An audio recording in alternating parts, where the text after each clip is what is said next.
that whisperer is ideology, both from the left and from the right, right? But Peterson is maybe focused on the left, okay, on the left, because they are more influential. Now, think about that, okay? How does ideology lie? Okay, he said, ideology lies when it becomes dogmatic, when it reduces complex human problems into a simple axiom. Okay? The left will say, why is that a problem? Oh, because of white privilege, because of patriarchy. Blame the male, blame the white people. The left say what? In Marxism, the left say that the right will say what? The right will say, what's the extreme right? Oh, immigrant, bring the immigrants. Okay? The right will say, oh, we're too many immigrants, take job away. So, complex problem reduced to a one simple cause. Okay? Now, so they use words to twist reality, and I'll give you more example. Okay? For example, he attacked postmodern neo-Marxists. That's a lie, because remember Marxist says that if the world becomes classless, then we have utopia. Now, that's a lie, right? Look at Russia. Look at China. You saw the ruling class, the dominating class, you're the oppressed class, right? You can't get away with dominant hierarchy. Pearson said, dominant hierarchy is nature. It just replaced the rich people with communists. Now communists are rich people in China. Their sons, their children, all very rich. They're ruling class. And then it is the oppressed class. In Russia, same thing, right? So the Marxist ideology is a lie because you can't get away from it. It's always class potential. But now it's translated into gender. Male versus female. And white versus black, you see. It's still the same old game of class warfare, right? Class warfare. You know, it was only in recent years when the true figures of Tiananmen Square, the death count, was revealed. There was only a certain number of hundreds that were reported killed originally, and it was actually, in reality, thousands of people died that day in Tiananmen Square.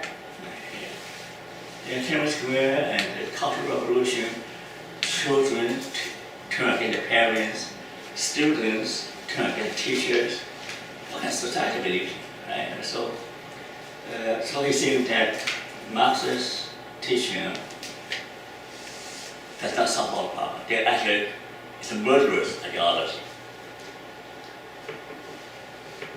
Now, here let's say, scientism is a lie. Okay? Have you heard about scientism? Eh? And why is scientism a lie? We don't know everything. Huh? We don't know everything? Yeah. Scientific method is very powerful. It's very powerful. Okay? You know, to settle argument, the best way to settle argument is to do an experiment to see what's right. It's a very powerful method. Human progress in medicine, in science, in everything, scientific research can contribute to our progress. The problem occurs when science is elevated to the metaphysical level. You know what metaphysical? It's a belief, assumption about the world. When scientism, elevated scientism, they have all kinds of lies. Number one, science can know all things. No, it cannot know things. facts doesn't lead to value. Now there's big debate between Sam Harris. and Peter about value versus facts. Facts are facts, right? Facts doesn't tell you value. Facts doesn't tell you the value of life. Facts doesn't tell you the value of individuals or value of freedom. Values are based on normatives, cultural norms, and based on religious truth or mythological stories. Evolved over hundreds of years, 100,000 years. So science cannot tell us what the best way to live, how to go from point A to point B. That is what we struggle with. Okay, we go from point A to point B. Science cannot tell you what is the best way, what the best B, and how to get there. Right? Another lie is that if you're a scientist, then you have to be secular. Secularism is naturally follow science, but not really so. Because many scientists are Christians. Isaac Newton, even Einstein believed in God, God. Okay? So, you practice science does not necessarily make you secular. You can be a scientist, I'm a scientist, but I'm also a Christian. Okay? So that's a lie. Say if you're a scientist, then you can be secular. No, not true. Okay? Any question about scientists? Why do they think that they need to be secular? Because they say that the hypothesis is that they say religion is there because people are ignorant. When science progresses, religion will disappear. That's the hypothesis. Right? But we know there is a religious resurgence. And people are hunger for religious truth. The fact is that people attract hundreds of thousands of young people because they're fed up with this shallow teaching say science can answer all questions, right? So people have a deep yearning for meaning, for value, and for God. Okay, here's our pastor here, he can tell you, right?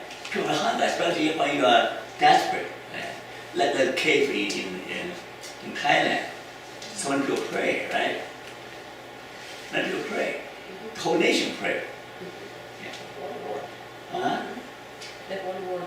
So scientism is a lie. Okay? So what Peterson is trying to do, this is what I do, okay? Peter is saying that religious truth is just as important as scientific truth. Scientific truth is about matters. Religious truth is about what?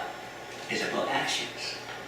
The world is not a place for things, but the world is a stage for actions. And we all want to know what an action is good. Einstein said, the most important truth we all want to know is whether our action is moral. Okay? Einstein said, the most important question people want to ask is that whether my action is moral. Our well-being, in fact, human existence depends on knowing what action is moral, is good, what action is evil. Okay? No scientist can tell us what action is moral.